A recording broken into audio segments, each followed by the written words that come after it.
면적의 80%를 태운 영남 지역 산불의 주불이 모두 꺼졌습니다. 산불이 발생한 지 10일 만입니다. 하지만 잔불이 남아있어 여전히 안심할 수가 없습니다.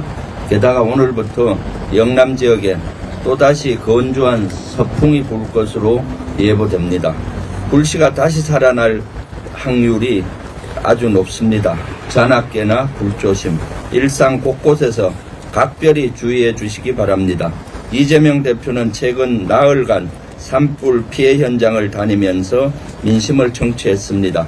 당 차원에선 산불 재난 긴급대응 특별위원회를 가동해 세 차례 회의를 진행했습니다. 대형 산불의 원인과 대응 개선 방안에 대한 심층적이고 생산적인 토의가 이루어졌습니다.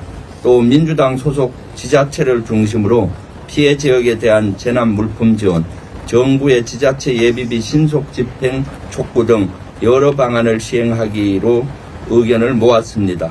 이 밖에 당 차원의 성금 모금 운동도 시작했습니다. 앞으로도 민주당은 할 수 있는 모든 수단을 동원해 가시적인 조치를 이행하도록 하겠습니다. 이런 가운데 이재명 대표가 중국과 함께 산불 방화를 저질렀다는 가짜 뉴스가 극우 세력에 의해 확산됐습니다. 전한길 씨는 북한 간첩이 산불을 냈다는 근거 없는 음모론을 제기하기도 했습니다. 국가적 재난을 정쟁에 악용하는 건 있을 수 없는 일입니다. 용납할 수도 없습니다. 민주당은 재난 극복을 더 어렵게 만드는 이런 가짜 뉴스 유포 행위에 강력히 대응할 것입니다. 지금 이 시각 대한민국이 직면한 최대 위기는 바로 헌정질서 붕괴입니다. 헌정질서 붕괴로 대한민국이 무너지고 있습니다. 그리고 그 중심에 윤석열과 한덕수, 최상목이 있습니다. 애초 한덕수 총리가 헌법에 따라 국회가 추천한 3명의 헌법재판관을 곧바로 임명했다면 내란 속의 윤석열은 진작 파면이 됐을 겁니다. 한덕수 총리는 이를 노골적으로 거부했습니다. 지금도 그렇습니다. 한 총리는 최상목 부총리와 마찬가지로 만역 후보자를 임명하라는 헌법재판소의 결정을 무시했습니다. 문영배, 이미선 재판관의 임기가 만료되는 4월 18일까지 만역 재판관의 임명을 미루려는 겁니까? 이 2명의 재판관이 퇴임한 뒤 대통령 몫의 2명의 헌법재판관을 임명, 헌법재판소의 기각결정을 이끌어내려는 이른바 윤석열 복귀 프로젝트입니까? 만약 맞다면 헌재 정상화를 막아 내란 수계를 지키는 매우 위험천만한 행위입니다. 대한민국을 무너뜨리는 행위입니다. 미국의 한반도 전문가이자 강경 보수론자인 빅터차 CSIS 전략국제문제연구소 한국 석자도 이렇게 말했습니다. 윤석열이 파면되지 않으면 한국 내 정치 위기는 해결되지 않을 것이다. 연일 계속되고 있는 거리 시위는 사라지지 않을 것이다.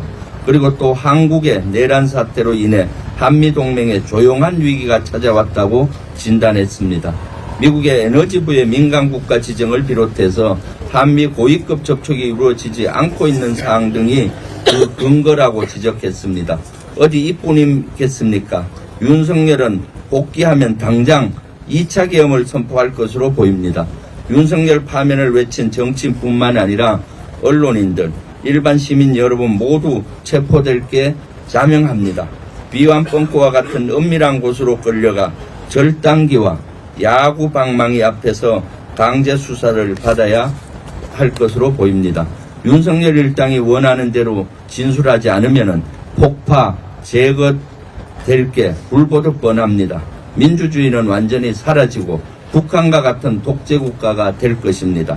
헌법재판소는 정녕 이런 세상을 원합니까? 헌법재판관님, 우리 국민이 간절히 바랍니다. 우리 국민의 명령입니다. 윤석열에 대한 탄핵 심판 선고일을 당장 지정하십시오. 피청구인 대통령 윤석열을 파면한다라는 주문을 당장 선고하십시오. 그렇지 않으면 헌법재판소의 신뢰는 바닥으로 주저앉을 것이고 헌법재판관들은 역사의 죄인으로 영원히 기록될 것입니다. 이상입니다. 다음은